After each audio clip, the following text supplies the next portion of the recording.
Okay, welcome to video C, the SAT Math, where you can use your calculator for some of these questions. Let's look at this one. This is a word problem. It says, we have the sum of four consecutive odd integers that sum to 216. Now, let's look at this word odd here. You don't care if it says odd or even. Let me give you an example. Let's say we had 1, 3, 5, 7. Those are consecutive odd integers. And remember, an integer is any number that's not a fraction or a decimal. So those are integers. You can notice that it's 2 away from 1 to 3, and 3 to 5 is 2 away, and 5 to 7 is 2 away. It's 2 away each time. It's the same if it was even numbers, right? It'd be the same thing, 2 away. So they're both the same, so you don't care if it says odd or integer, it'd be the same way. So what we can do here, since we have four consecutive integers, we can start with 1. We can say a, or you can use x or whatever letter you want to use. A is the first integer. We don't know what it is, but the second one will be a plus 2. 2 more, right? Like 1, then 3, right? And then the third one is going to be a plus 4, and then we'll have one that's a plus 6. So just looking, just to show if you got confused, 1 to 3 is 2, 1 to 5 is 4, and 1 to 7 is 6. That's why we have this. So we have the first integer, second, the third, and the fourth integer, and we're saying that they have to sum to 216. So now we can combine like terms. We have 4 a's, plus we have 4, 6, and 2, which is 12, so that equals 216. Now all we have to do is algebra. Subtract the 12 on both sides. And we're going to have 4a equals 204. And you should double check on your calculator. So then you divide the 4 on both sides, and a will be 51. 204 divided by 4 is 51. So the first number will be 51, followed by 53, 55, and 57, and those are the numbers. Those are the integers.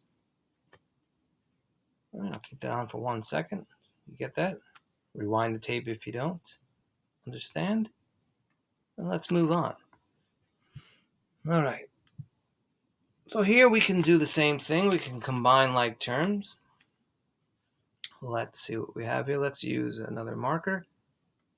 And we'll use green, whatever color that is.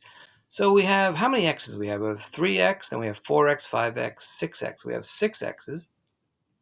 And we have a minus 3, minus 3. It's minus 3, minus 3, which becomes minus 3 plus negative 3. If you remember the old rule, keep, change, change. You change the sign to plus, and it changes the positive 3 to a negative 3. So this will be negative 6.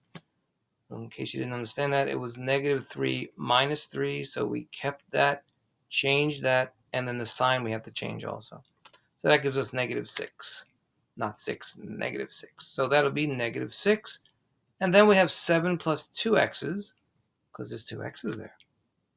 And then we can solve. We have 2 variables here. And it doesn't matter which you get rid of first, what side you get rid of. You can get rid of the 6x or the 2x or the 7 or the negative 6. It doesn't matter.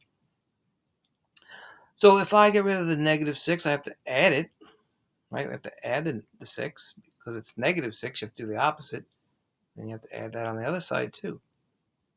And you're going to have 6x equals 13 plus 2x. So again, don't subtract the 6. You have to add the 6 because it was a minus 6.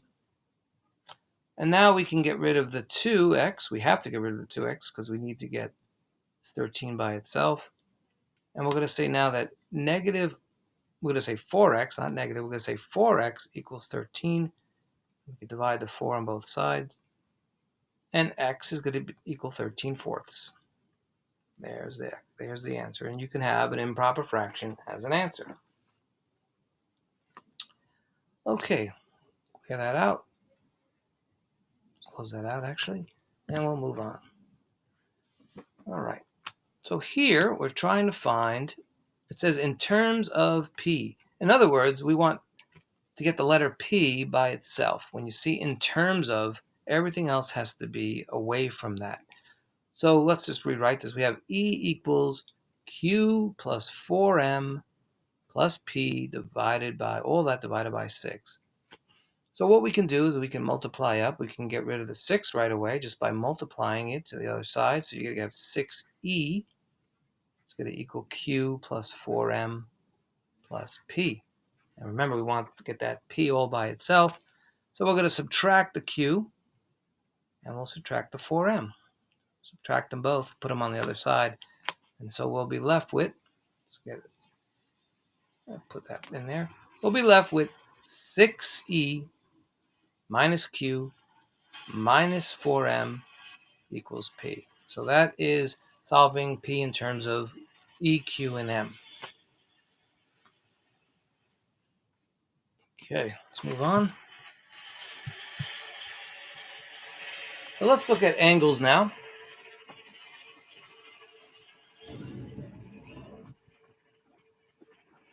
So let's make 2 straight lines. So let's get the thing back up there. Make 2 straight lines. And they could be, they're parallel lines, right? And they're cut by a transversal. So this could be line M, this could be L, or this could be line M. You don't really care about that. Let's say there was an X here and there was an X plus 10 there. So we know this is going to be less than that because it's acute and this is obtuse, right? So one thing off the bat you should know about vertical angles. If that's an X, we know this will be an X. And if that's X plus 10, this will be X plus 10 because they're vertical angles. You should study what vertical angles are. They share a vertex and they share 2 lines, right? So they're vertical angles. They're pointing toward each other. It's another way to think about it. So we have these 2 parallel lines. So we have interior angles right here, and alternate interior angles are diagonally away from each other. So this will be X plus 10. They'll be the same degree also, alternate interior angles. And then that has to be X also because it's alternate interior. Just think of an inside the 2 lines. If they're diagonally from each other, they will be congruent. They'll be the same. And so, again, we have another vertical angle here. That'll be X, and that'll be X plus 10. But the question is, what are these angles? Well, you should know that straight line equals 180 degrees. So X and X plus 10 have to equal 180 degrees. So we have 2X, because we combine like terms. 2X plus 10 equals 180. And then we just subtract the 10 on both sides, right? And so we're going to be left with 2X equals 170. And if we divide the 2 on both sides, X will be 85. So we know what X is. It's 85. So X plus 10 must be 95. So those will be the 2 degrees. Okay, I'll hold that up there for a minute. Let's go on.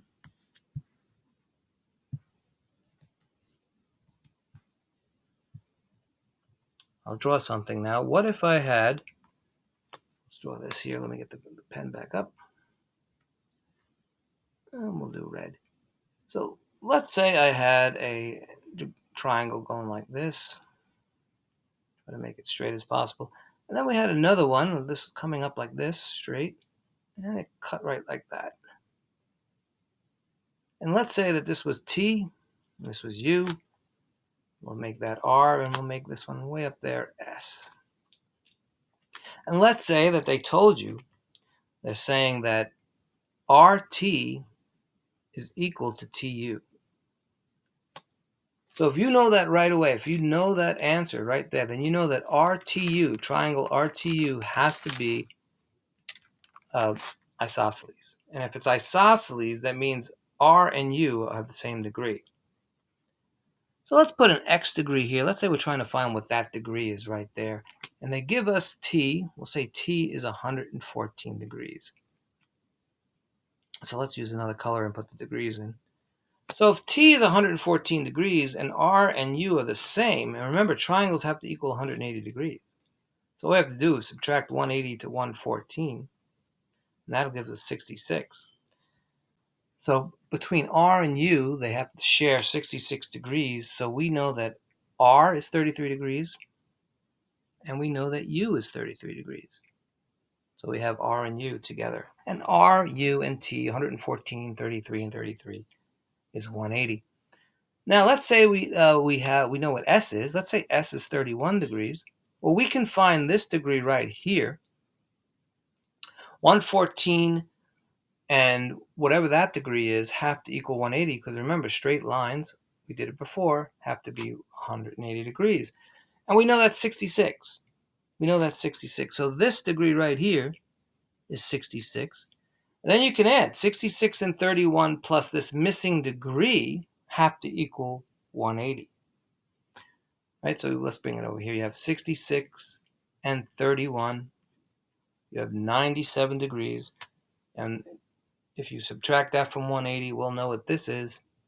That's 83 degrees. So now we have all these degrees. How's that going to help us find this? Well, remember vertical angles. If that's 83 degrees, that has to be 83 degrees. So then you have your 83 degrees and your 33 degrees. That gives us 116 degrees.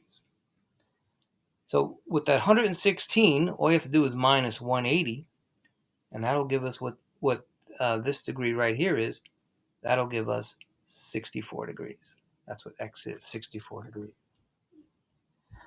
So rewind the tape if you didn't understand that. We just had to find other degrees. We had to subtract from 180 because triangles are 180 degrees. We learned about vertical angles. 83, 33, and 64 have to give us 180. Okay, so let's move on to the next topic. Let's just hold that there for a minute. And by the way, don't fall for this, right? Don't try to get this degree if you have these two. Some students fall for that. 114, 33. And this is, remember, this right here is not a triangle. Right, it's a quadrilateral.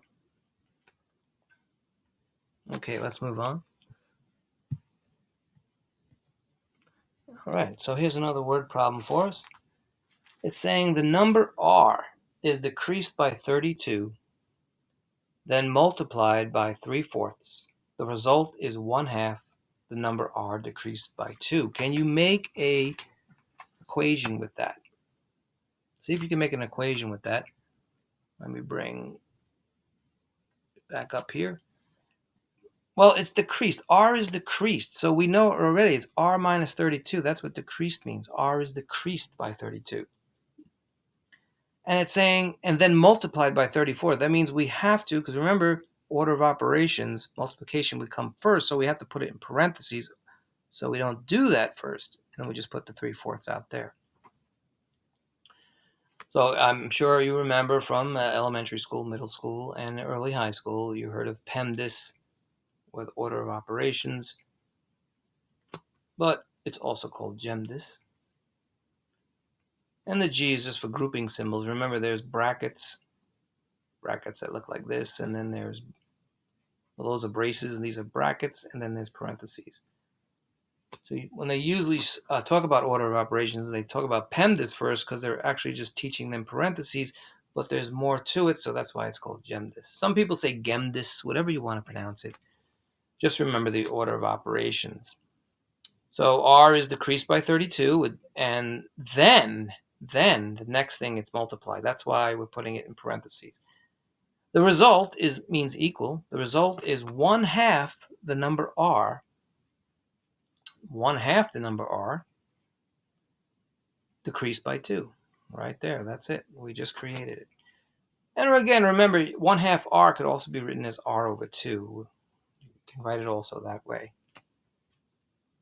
So I'll leave that up in a minute so you can see it. Close it out. And we'll do the next one, completing the square. So sometimes you come with quadratics. Remember, this is dealing with quadratics. Let's bring that up. And let's say we had an x squared plus 6x, and we say it equals -5, and they ask you to complete the square to solve this. I'll show you a simple way of doing this. All you have to do is take this middle term, which is not middle as it is now, and what you're going to do is you're going to divide it by 2, get your answer, and square it. You don't care if it's a negative or a positive because it'll get the same answer, because a negative times a negative is a positive. And that gives us 9. And you're going to put that 9 on both sides. So you're going to say x squared plus 6x plus 9 equals, and this is a negative 5, so it has to be 9 minus 5. If this was plus 5, it would be 9 plus 5. Okay, so let's continue. I'll put a line here. And we'll change it so we don't confuse ourselves. So now we're going to continue with this. Now we have x squared plus 6x plus 9 equals 4. Now this is a perfect square trinomial. Anytime you have a perfect square trinomial, you know the answer will be this. So we'll put x plus 3. And how do I get x plus 3 squared? Well, you know that 3 times 3 is 9 and 3 plus 3 is 6. Right there. So it would be x plus 3 squared. And it equals 4. And you should know to get rid of a square root, we just square it. Square the root. Whatever you do to one side, you remember you have to do to the other side. You have to square this. So x plus 3 squared is just x plus 3. And the square root of 4 is 2. Now remember, it's very important, it's plus minus 2 because of the roots. Remember, the roots, there'll be a plus and there'll be a minus. So to answer this first, we have to minus the 3 on both sides. And we'll have to do them one at a time. So it would be x plus 3 equals, and we'll start with just a positive 2. So it'll be negative 3 plus 2. And then the next time we do it, x plus 3, it's going to be negative 3 minus 2. Because we have plus and minus here. So we'll have 2 roots. Put it in blue. 2 x's, 2 roots. One will be negative 5, and the other will be negative 1. And this one is negative 5, right? Negative 3 minus 2 is negative 5. Negative 3 plus 2 is negative 1. Those are all the 2 roots. And that's how we completed the square. Again, take this number, divide it by 2. Whatever that number is, then square it, and then put that number on both sides. That's how you complete the square. All right. On. Finding the roots. Now, before you do this is a quadratic. We did this in the last video. It's very important to know that the a term right here is not, let's get the pen back up, the a term is greater than 1, so we have to do something. But before we do that, you should look at it carefully and see if you can find, the first thing you should see is you see if you can find the GCF. If you get the GCF, if you can make it simpler, which you can because 4 goes into all those numbers. So we can take the 4 out. If we take the 4 out, we'll be left with x squared plus 12x plus 35. 4 times x squared is 4x squared, 4 times 12x is 48x, and 4 times 35 is 140. So that's the first thing we did. We did the GCF to make this easier. Now we have the 4, and now we have where a is 1. So we can do the rules here. What multiplies, what gives us a product? What two numbers give us the product of the C term right here and add to the B term? That gives us the sum of the B term. What is it? So, well, 7 times 5 is 35, and 7 plus 5 is 12. So we have our two quadratics. We have our x plus 7, and we have our x plus 5. And we also have a 4 right on the back there. And since this 4 is here, we can distribute it back in, and we can have 4x plus 28. That'll be one quadratic, one binomial, that is. And then we'll have x plus 5 out there. But the question was, find the roots. That's what we have to do, find the roots. So we'll put a line down here, change it, and find the roots. All right, second.